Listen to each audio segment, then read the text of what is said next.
Bismillahirrahmanirrahim. Assalamualaikum warahmatullahi wabarakatuh. Alhamdulillahilladzi ja'ala al-ilma taharatan lin-nufus wa nuran lil-basair wa hadiyan ilal jannah.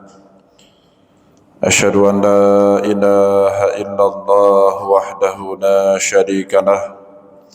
Wa asyhadu anna Muhammadan abduhu wa rasuluhu sahibul burhan. Allahumma salli wa sallim ala rasulikal karim Muhammad sallallahu alaihi wasallam wa ala alihi wa ashabihi wa man tabi'ahu bi ihsanin ila yaumiddin summa amma ba'du.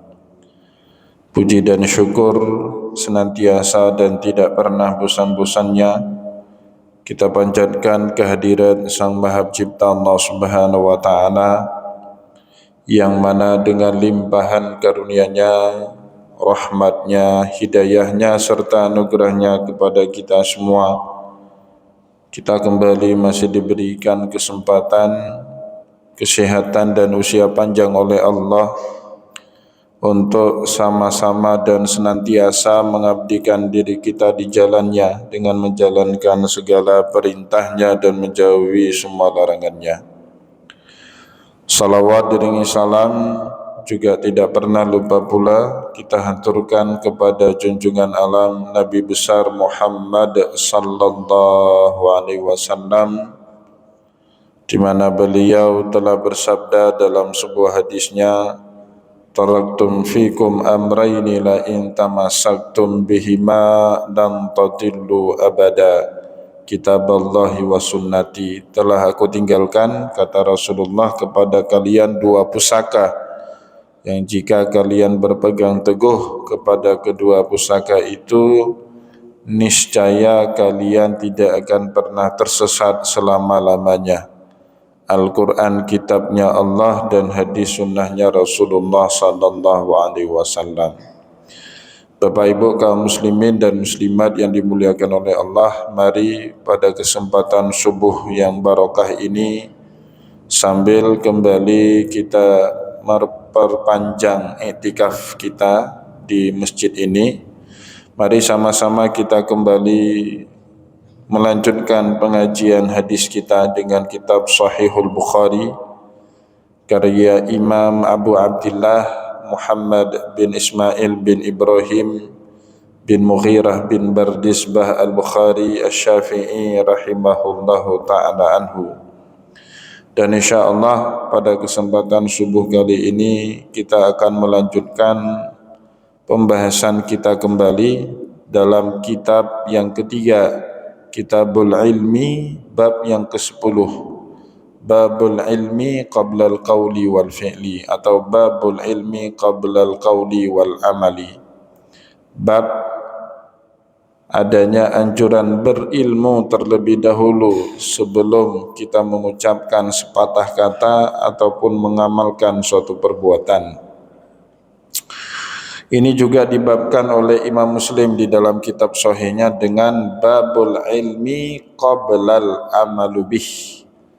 Bab wajibnya kita berilmu sebelum kita beramal dengan ilmu itu. Atau di dalam Sunan Abi Daud, judul babnya babul ilmi qabla kulli syai'in. Bab adanya anjuran berilmu terlebih dahulu sebelum kita melakukan segala sesuatu. Ya, bukan hanya urusan akhirat, tapi juga urusan dunia. Ya, urusan dunia dan akhirat itu Bapak Ibu baik kita lakukan kalau apa yang kita lakukan itu dibimbing dengan ilmu yang benar. Sebab itu Rasulullah sallallahu alaihi wasallam bersabda dalam satu hadis, man arada dunya fa alaihi bil ilmi. Yang mau dapat kebahagiaan di dunia, maka dia harus menguasai ilmu bagaimana caranya bisa membahagiakan dia di dunia. Wa man aradal akhirah fahuwa bil ilmi. Dan juga yang mau bahagia di akhirat, caranya juga dengan ilmu. Wa man aradahuma Barang siapa yang mau bahagia dunia akhirat, fa'alaihi bil ilmi, juga rahasianya dengan ilmu, ya. Maka pada pertemuan yang lalu kita telah membahas dua hadis yang dikutipkan kepada kita oleh Imam Bukhari di dalam bab ini. Ya, tapi hadis itu tidak ditarkim, tidak diberi penomoran oleh Imam Bukhari, hanya sebagai mukaddimah bab. Ini yang disebut oleh para ulama hadis dengan istilah tarfun mu'allaq. Tarfun mu'allaq itu kutipan potongan hadis yang tidak lengkap dengan sanadnya. Jadi Imam Bukhari itu Bapak Ibu dalam mengutip, dalam menulis hadis-hadis dari Rasulullah di dalam kitab sahihnya, beliau membedakan dengan dua metode penulisan. Ada yang pertama itu ditulis lengkap dengan sanad dan matannya secara tuntas, sepanjang apapun sanadnya, an-anah ya, transmisi hadis itu, atau sepanjang apapun matan daripada hadis itu ditulisnya oleh Imam Bukhari di dalam kitab sahihnya. Tetapi juga Imam Bukhari banyak sekali meriwayatkan kutipan-kutipan hadis atau potongan-potongan hadis secara tidak utuh, ya. Kadang-kadang matannya dikutip penuh tapi sanadnya tidak, atau bahkan matannya setengah dikutip oleh Imam Bukhari juga tanpa sanad. Ya, ini disebut dalam ilmu hadis dengan istilah tarfun mu'allaq, kutipan berupa potongan-potongan hadis yang tidak utuh, ya. Pada pertemuan yang lalu kita sudah membacakan dua hadis yang dikutip oleh Imam Bukhari dalam bab ini. Yang pertama, wa annal ulama hum warasatul anbiya, ulama itu pewarisnya nabi, warasul ilma, mereka itu mewariskan ilmu, man akhadahu akhadha bihaddin wafirin, barang siapa yang mau menimba ilmu dari ulama, ambillah secukupnya, ambillah sebanyak-banyaknya. Hadis yang kedua juga, man sadaka tariqan yatlubu bihi ilman sahalallahu lahu tariqan ilal jannah. Barang siapa yang menempuh satu jalan untuk menuntut ilmu agama Allah, niscaya Allah mudahkan baginya jalan menuju surganya Allah. Pada pertemuan yang lalu kita sudah jelaskan hadis ini dan hadis-hadis yang serupa baik dalam riwayat maupun makna dengan kedua hadis yang di atas. Dan berikutnya Imam Bukhari juga mengutipkan kepada kita potongan ayat Al-Quran dari surat Fatir ayat ke-28, ya, qala jalla dzikruh innama yakhshallaha min ibadihil ulama. Ini potongan ayat dari surat Fatir ayat 28, ya. Wa minan nasi wad dawabi wal an'ami mukhtalifun alwanuhu kadzalik innama yakhshallaha min ibadihil ulama. Jadi Bapak Ibu kaum muslimin yang dimuliakan oleh Allah, terminologi ulama atau istilah ulama di dalam Al-Quran itu muncul dua kali. Yang pertama tadi di dalam surat Fatir ayat ke-28, Allah mengatakan innama yakhshallaha min ibadihil ulama. Sesungguhnya orang yang benar-benar takut kepada Allah itu siapa? Ya ulama, yang ilmunya itu membuat dia takut, sehingga takutnya itu membuat dia mendekat kepada Allah Subhanahu wa taala. Itu ulama. Jadi kalau ada orang ilmunya banyak tetapi tidak membuat dia takut kepada Allah, bahkan sebaliknya dia makin lacur dirinya, makin tidak taat kepada Allah, makin membangkang dengan mengerjakan perbuatan mungkar. Nah, maka orang ini belum pantas kalau menurut terminologi Al-Quran disebut dengan ulama, ya. Itu yang pertama disebut oleh Allah di dalam surat Fatir ayat ke-28. Yang kedua, istilah ulama itu juga muncul di dalam Al-Quran pada surat Asy-Syu'ara ayat 127. Di mana pada ayat itu Allah Subhanahu wa taala berfirman, awalam yakun lahu ayatan ayya'lamahu ulama'u bani Israil. Meskipun kata ulama dinisbatkan oleh Allah pada ayat itu dengan Bani Israel, Maknanya apa? Awalam yakun lahu ayatan. Apakah belum cukup bagi mereka tanda-tanda kebesaran Allah Subhanahu wa taala ayya'lamahu ulama'u Bani Israil, yang tanda-tanda kebesaran Allah itu bisa dibaca semuanya, bisa dikenali dan diketahui semuanya oleh siapa? Oleh para ulamanya Bani Israil. Maka dari ayat kedua ini kita bisa pahami Bapak Ibu, yang bisa membaca dengan benar dan detail tanda-tanda kebesaran Allah Subhanahu wa taala itu ya para ulama. Dalam kaitan konteks saya tadi, Allah Subhanahu wa taala mengatakan ya ulamanya Bani Israil.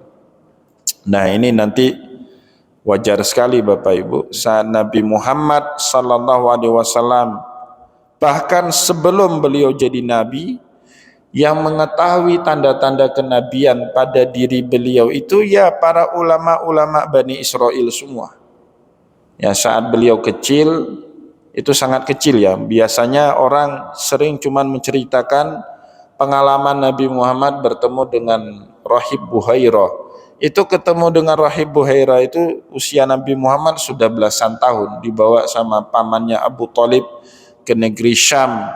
Kemudian pendeta Buhairah itu melihat kok ini lekat sekali ciri-cirinya dengan ciri-ciri kenabian yang diceritakan di dalam Taurat maupun Injil. Tapi sebelum itu Bapak Ibu, di masa kecil Nabi Muhammad, ya saat beliau masih diangkat sebagai anak susu sama Halimatus Sa'diyah, Imam Abu Nuaim Al-Isfahani dalam kitab Dalailun Nubuwah menceritakan kepada kita, Nabi Muhammad juga sempat bertemu dengan seorang pendeta dari gereja Kristen Nestor. Pendeta ini bernama Nasturo. Nasturo ini Bapak Ibu melihat tanda-tanda kenabian Nabi Muhammad, padahal saat itu usia Nabi Muhammad sallallahu alaihi wasallam belum genap 4 tahun. Ya, jadi sudah ada tanda-tanda itu. Bahkan saat baru saja Nabi Muhammad mendapatkan wahyu pertama dari malaikat Jibril di Gua Hira, dan beliau bingung sambil takut, tidak ngerti apa yang barusan terjadi sama beliau, sampai-sampai menggigil, minta diselimuti kepada istrinya, Zamiluni, Zamiluni. Akhirnya Khadijah binti Khuwailid bawa Rasulullah kepada pamannya, yang pamannya itu salah satu orang Nasrani, pendeta Nasrani, Waraqah bin Nawfal. Dalam Sahih Bukhari Bapak Ibu, di bab yang pertama, Babu Bada'il Wahyi, bab awal mula turunnya wahyu kepada Rasulullah, ya di situ diceritakan siapa Waraqah bin Nawfal. Waraqah bin Nawfal itu wakana rajulun qad tanassara fil jahiliyah. Dia itu orang yang sudah menganut agama Nasrani di masa jahiliyahnya. Wa kana yaktubul Injil bil Ibrani masyaallahu ayyaktuba. Bahkan bukan hanya memeluk agama Nasrani, dia bisa menuliskan kitab Injil dalam bahasa Ibrani, ya. Menunjukkan apa? Kapasitas keilmuannya. Dia punya kemampuan baca tulis. Kitab Injil yang ditulis dalam bahasa Ibrani. Langsung saat Nabi Muhammad menceritakan pengalamannya di Gua Hira kepada Waraqah bin Nawfal, Waraqah bin Nawfal paham. Apa kata Waraqah? Hadzan namus alladzi jaa bihi Musa wa Isa.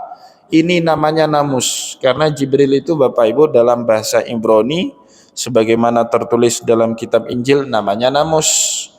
Inilah yang disebut dengan namus yang dulu pernah mendatangi Musa, pernah juga mendatangi Isa dan nabi-nabi yang lain. Maknanya apa Bapak Ibu, ya? Orang yang paling paham terhadap tanda-tanda kebesaran Allah baik pada alam semesta maupun pada diri seorang nabi itu ya para ulama.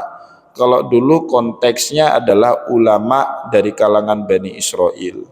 Ya, maka oleh sebab itu ulama inilah Bapak Ibu yang bisa membimbing umat selalu ke jalan yang benar. Tapi kalau ulamanya rusak Bapak Ibu, nah ini kan yang sangat dikhawatirkan oleh Imam Al-Ghazali itu. Maka beliau bilang ulama itu ada dua, ulama baik dan ulama su, ya, ulama jelek, ulama rusak. Ya, wali Allah dan wali syaitan, kata Imam Al-Ghazali. Ya waliullah, ya kalau kita ndak dua-duanya, minimal wali santri lah kita, wali murid. Ya ada dua itu, waliullah dan wali syaitan.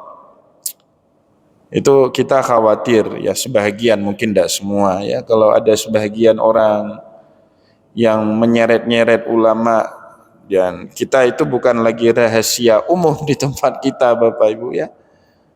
Ya sudah terlalu materialistik, keduniaan, itu kayaknya kalau ulama kita rusak itu juga akan berdampak sistemik kepada umat, pasti juga umat akan rusak. Sering kita dengar ya, misalnya bilang, kepe wadron jak sikula, kamu hana jak sikula mantan jak bebet cim belum motor, itu bahaya sebenarnya diucapkan itu. Ya, iya kalau benar seperti itu, tapi tidak usah diucapkan di depan umum. Kenapa? Karena itu aurat ulama itu. Ya kayak kita berhubungan suami istri lah. Suami istri itu kan pahala kita berhubungan, tapi tidak dilakukan di depan publik. Itu dosa kita, itu kan aurat itu Pak. Dilakukan di mana? Di tempat, di dalam kamar itu, tidak ada orang yang lihat. Nah yang model-model seperti itu tidak boleh diucapkan sebenarnya dalam ruang publik. Tidak pantas itu dia mengucapkan hal-hal seperti itu.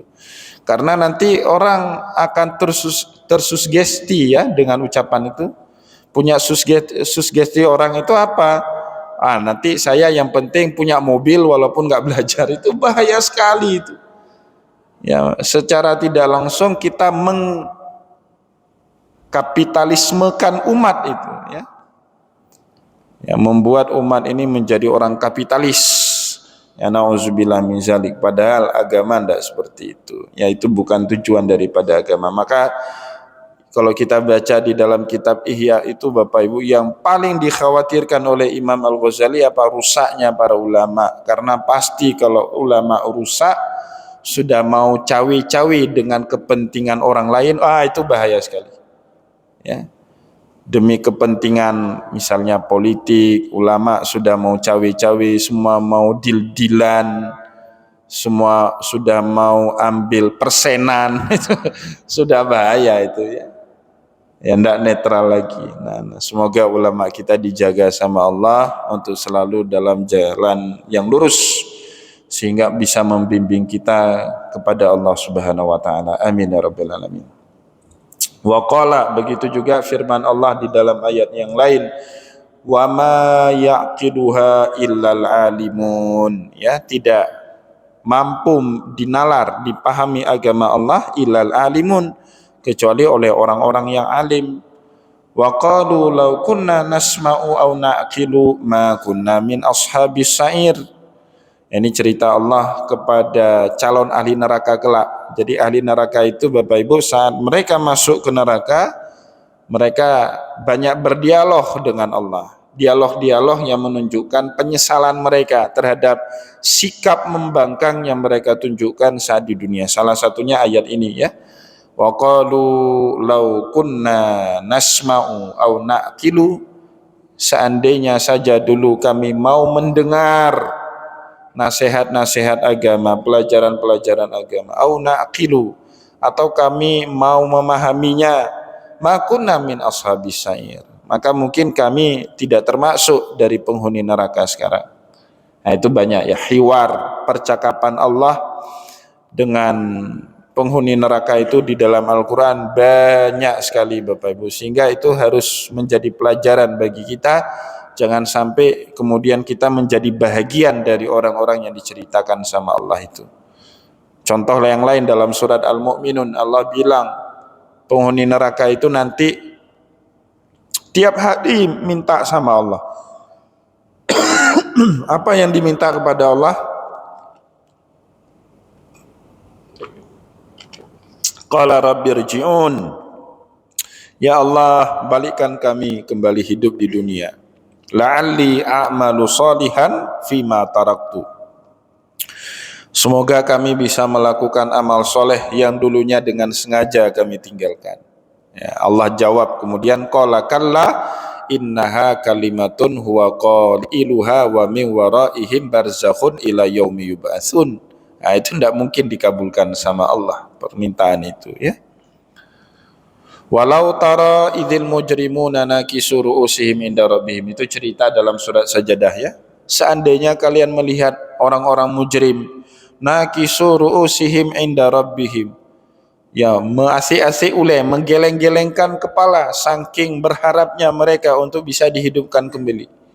Rabbana absarna wa sami'na farji'na na'mal sholihan inna muqinun, ya Allah, kami sudah lihat, kami sudah dengar, ya kami menyesal, farji'na, tolong hidupkan kami kembali, na'mal sholiha, untuk supaya kami bisa beramal soleh, inna muqinun, kami hari ini sudah beriman dengan apa yang dulu didakwahkan sama para nabi. Ya, tapi itu tidak mungkin dikabulkan. Sampai akhirnya Bapak Ibu, karena tidak lagi dikabulkan sama Allah, penghuni neraka itu berkata, ya laitani kuntu turaba. Itu ucapan akhir, ucapan kepasrahan sebenarnya.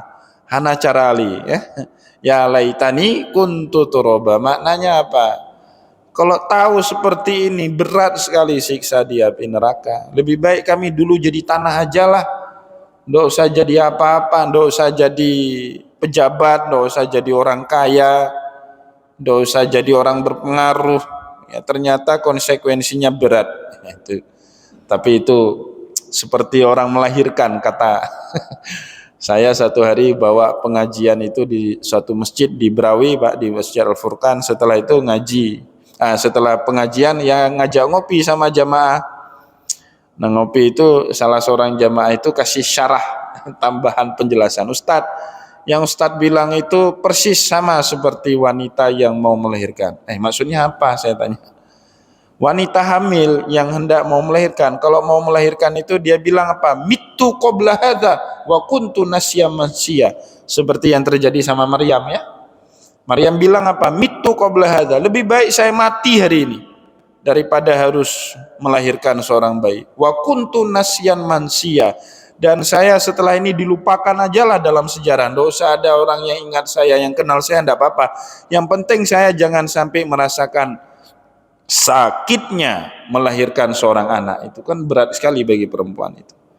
Tapi mohon maaf, perempuan itu tetap diajak nikah mau juga.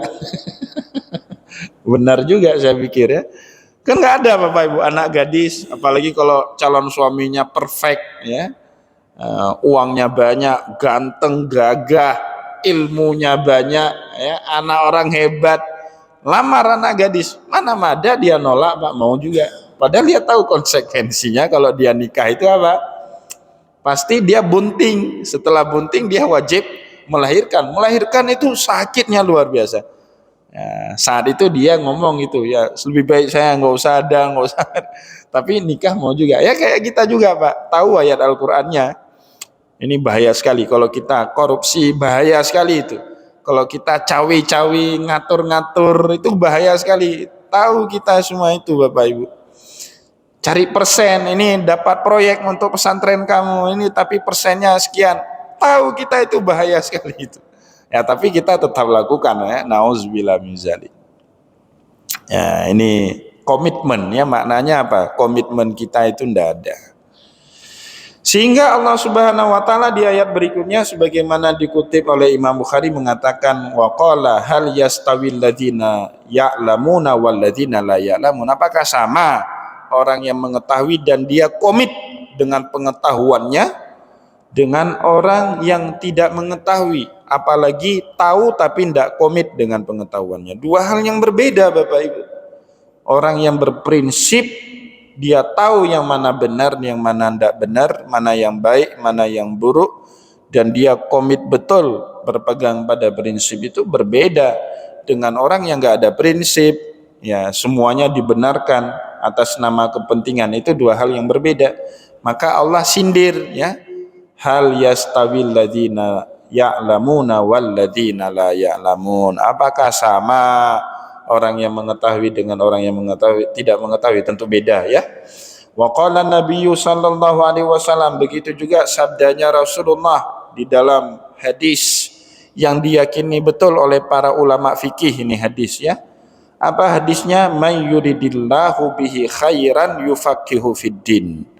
Barang siapa yang Allah Subhanahu wa taala kehendaki suatu kebaikan kepada seorang hamba, maka pasti hamba itu diberi sama Allah pemahaman yang baik.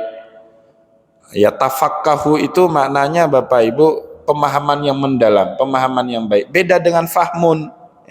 Ya. Di dalam bahasa Arab dibedakan oleh para ulama kata fahmun dengan kata fikhun, itu beda. Fahmun itu pemahaman dasar, pemahaman permukaan air. Ya, itu fahmun, paham biasa. Tapi fikhun Bapak Ibu paham yang dalam. Ya, maka di sini Rasulullah SAW mengatakan may yuridillahu bihi khairan, orang yang ditakdirkan Allah untuk dapat kebaikan, tandanya apa? Yufaqihu fiddin, diberikan pemahaman dia mendalam dalam agama. Jadi semata-mata orang dapat pemahaman yang mendalam Bapak Ibu, secara tidak disadari Allah Subhanahu wa taala menghendaki kepada orang tersebut kebaikan. Ya, maka kita dituntut bukan hanya paham tapi yatafakkahu. Ya, misalnya itu dalam surat Al-Qur'an itu Allah mengatakan wa ma kanal mu'minuna liyanfiru kaffah falaula nafara min kulli firqatin minhum ta'ifatun liyatafaqahu fiddin. Ya, Allah enggak bilang liyatafahamu. Nah, ta'ifatun liyatafahamu fiddin, enggak gitu Allah bilang, tapi ta'ifatun liyatafaqahu fiddin.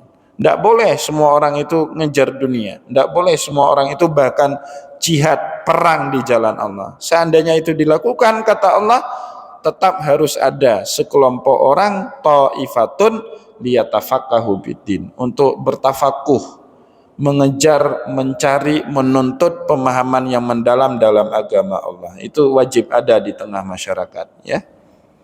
Maka salah satu analisis antropolog Bapak Ibu, Aceh ini kan terlalu lama perang, terlalu lama konflik, dan di masa konflik itu para ulamanya ikut terlibat aktif, terutama di dalam perang dulu Bapak Ibu. Jadi dulu ulama ini menjadi pengawal moral. Panglimanya moral itu ya para ulama. Semua harus dibimbing sama moral Bapak Ibu. Panglima tertinggi itu moral. Politik tidak dibimbing sama moral, lacur itu tokoh-tokoh politik itu. Pembisnis, pedagang, kalau enggak panglimanya moral Bapak Ibu, curang itu pedagang itu. Ya, yang namanya pedagang kan cari untung, tapi kalau enggak ada yang bimbing dia moral, oh bahaya sekali. Apalagi aristokrat, teknokrat, kalau enggak dibimbing sama moral, wah ini pengkhianat bangsa semua. Dia ngerti administrasi, dia cari administrasi yang menguntungkan dirinya, yang merugikan masyarakat, pasti itu.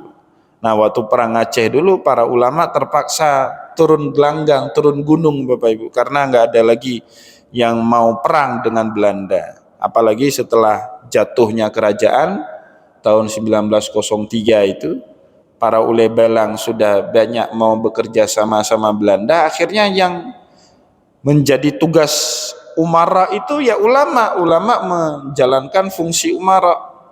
Ya, para ulama itu keluar pesantren, keluar dari dayah, ya berjuang bersama rakyat, ya perjuangan rakyat. Ya, setelah 1904 itu yang ada perjuangan rakyat, Pak. Ulama yang mimpin itu. Tengku Cik di Pantai Kulu, ya kan? Tengku Cik di Kuta Karang, bahkan Tengku Cik di Lumbata itu syahid di Montasi, Pak. Di Indrapuri ditembak sama Belanda beliau. Ya, ulama berperang. Tengku Cik di Lampaloh itu berperang. Itu kebetulan kakek kami yang ketujuh Tengku Cik di Lampaloh itu dibuang beliau itu ke Indrapuri. Sempat pindah rumah Bapak Ibu, rumah beliau di Lampaloh itu dibakar. Ya, pindah beliau ke Indrapuri, tinggal di Indrapuri itu selama 12 tahun itu. Tengku Cik di Lampaloh itu. Nah, akhirnya apa? Terbengkalailah umat. Enggak ada lagi yang ngajarin moral ke umat. Sudah berjihad Tengku Cik di Tiro, ya. Berperang mereka, dan itu keterusan akhirnya. Perang kemerdekaan, mempertahankan kemerdekaan, perang DITI itu kan ulama semua Bapak Ibu. Ya, itu ya. Jadi tidak ada lagi penyeimbang moral di tengah masyarakat. Wa innamal ilmu bita'allum. Ya, jadi kata Rasulullah, innamal ilmu bita'allum. Ya, ilmu itu dengan belajar. Kita peloreh ilmu itu ya dengan dituntut dengan belajar. Wa qala Abu Dzar Al-Ghifari, sehingga sahabat Nabi Abu Dzar Al-Ghifari mencirikan orang berilmu itu, Bapak Ibu, kata sahabat Nabi Abu Dzar, cirinya apa? Nah, ini yang dikatakan oleh Abu Dzar, lau wada'tumus samsamata ala hadhi, kalau kalian letakkan samsamata itu pedang yang tajam yang sudah terhunus dari sarungnya, itu dalam bahasa Arab disebut dengan samsamah, ya. Jika kalian hunuskan pedang yang tajam, ya, ala hadhi wa asyara ila kafahu, ala hadhi kata beliau, beliau mengisyaratkan ke lehernya beliau, seandainya kalian ngancam saya dengan satu pedang yang tajam yang sudah terhunus dan kalian letakkan itu di leher saya, summa dhanantu anni unqidhu kalimatan sami'tuha minan nabiyyi sallallahu alaihi wasallam qabla an tujizu alayya la anqadhathuha. Seandainya kalian kemudian ancamkan itu pedang ke leher saya, kalian minta saya berubah pendapat, padahal pendapat itu saya ucapkan karena saya dengar langsung dari Nabi Muhammad sallallahu alaihi wasallam, saya tidak akan geser untuk menarik ucapan itu. Itu apa maknanya, Pak? Berprinsip. Orang berilmu itu ada prinsip. Dia enggak geser dari prinsip itu. Memang betul Bapak Ibu, dalam kehidupan dunia ada yang bisa kita kompromikan. Tapi yang prinsip itu enggak bisa kompromi Bapak Ibu. Yang prinsip itu kalau dikompromikan justru kita melacurkan etika moral yang selama ini kita junjung. Jadi ada prinsip yang itu kita enggak bisa geser kalau berkaitan dengan prinsip. Tapi kalau berkaitan dengan yang bukan prinsip, nah di situ kita boleh bernegosiasi, ya, berdiplomasi, itu boleh. Nah di sini Abu Dzar Al-Ghifari menjelaskan kepada kita kalau apa yang beliau ucapkan tentang hal prinsip, kemudian beliau diancam dengan pedang yang tajam untuk mengubah pendapatnya, beliau nggak akan ubah itu. Nah itu ciri orang berilmu, ada prinsip yang tegak lurus, dia nggak akan geser dari prinsip-prinsip itu, ya. Ya, waqala Ibnu Abbas, sehingga sahabat Nabi yang lain Ibnu Abbas juga mencirikan orang-orang berilmu itu apa? Kunu rabbaniyina hukama wa fuqaha. Jadilah kalian rabbaniyin. Rabbaniyin itu apa rabbaniyun? Nah, ini dijelaskan ya. Di sini wa yuqalu ar-rabbaniyu, kata Imam Bukhari, seseorang itu disebut dengan rabbani, atau nanti ada istilah dalam ilmu hadis Bapak Ibu, al-alimur rabbani, seorang alim yang rabbani. Apa itu alim rabbani? Alladzi yurabbiyan nasa bisigharil ilmi qabla kibarih. Orang yang ngajari ilmu kepada masyarakat dengan ilmu-ilmu kecil yang sederhana terlebih dahulu sebelum kemudian diajarkan ilmu-ilmu berat yang besar. Ya, itu namanya alim rabbani. Maknanya apa Bapak Ibu? Pendidikan itu ada proses, tidak loncat dia.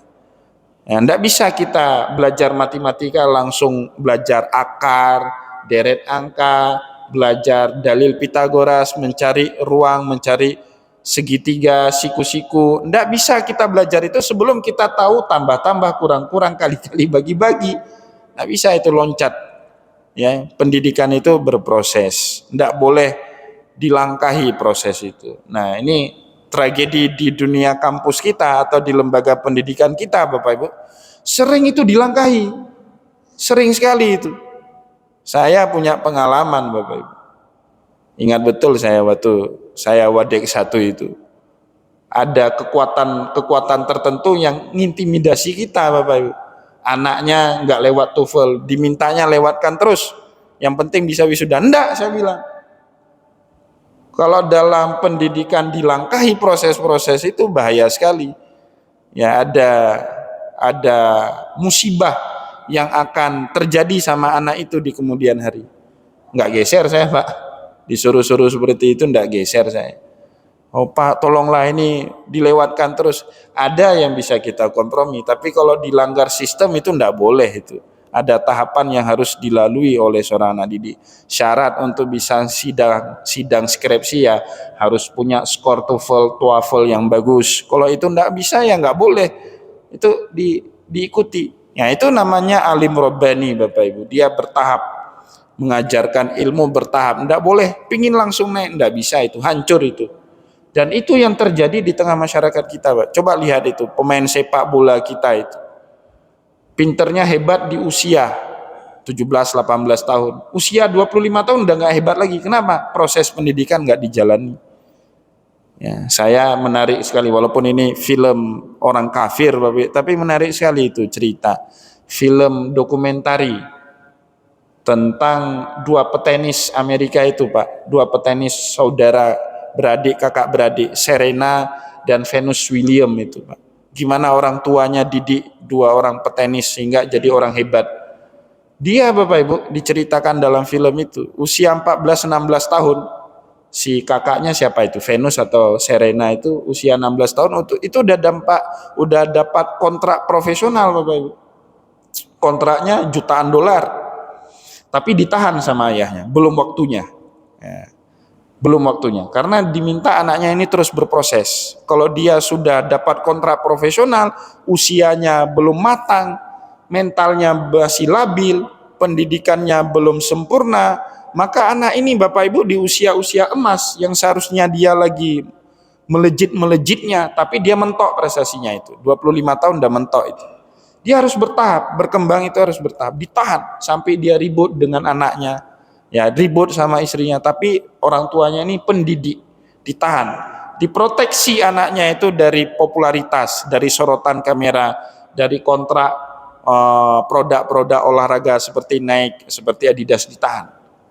Sampai anaknya ini dianggap sudah matang mentalnya, sudah matang ilmunya, sudah matang latihannya, di usia 18 tahun baru dilepas dalam pertandingan profesional, langsung Bapak Ibu juara Wimbledon di Inggris. Usia 18 tahun. Kenapa? Karena sudah dididik begitu lama. Main tenis sebentar, Pak, tapi didikannya puluhan tahun. Ya, itu namanya pendidikan. Enggak kayak kita sekarang. Ini kalau kita MTQ aja, Pak. Tujuannya apa? Juara. Setelah MTQ coba lihat, ada enggak yang juara MTQ jadi ulama, Pak? Enggak ada. Ikut penulisan tafsir, ikut lomba tafsir. Tapi setelah itu juara satu, enggak ada yang jadi mufassir. Kenapa? Orientasinya cuma piala, bukan pendidikan. Sehingga yang diburu itu apa? Kisi-kisi dari juri, kisi-kisinya. Kalau ditanya soalan di luar kisi-kisi itu enggak bisa jawab meskipun dia juara satu MTQ. Nah, ini kan keropos, Bapak Ibu. Maka Bapak Ibu enggak pernah dengar juara MTQ 1, juara MTQ ini jadi ulama besar kemudian hari. Enggak, Pak. Yang ulama-ulama besar kita sekarang itu bukan juara MTQ. Karena mereka berproses terus. Saat para juara MTQ itu angkat piala, disorot sama kamera, dia masih belajar di pesantren, dia masih belajar di ma'had, dia masih belajar di kampus-kampus Islam.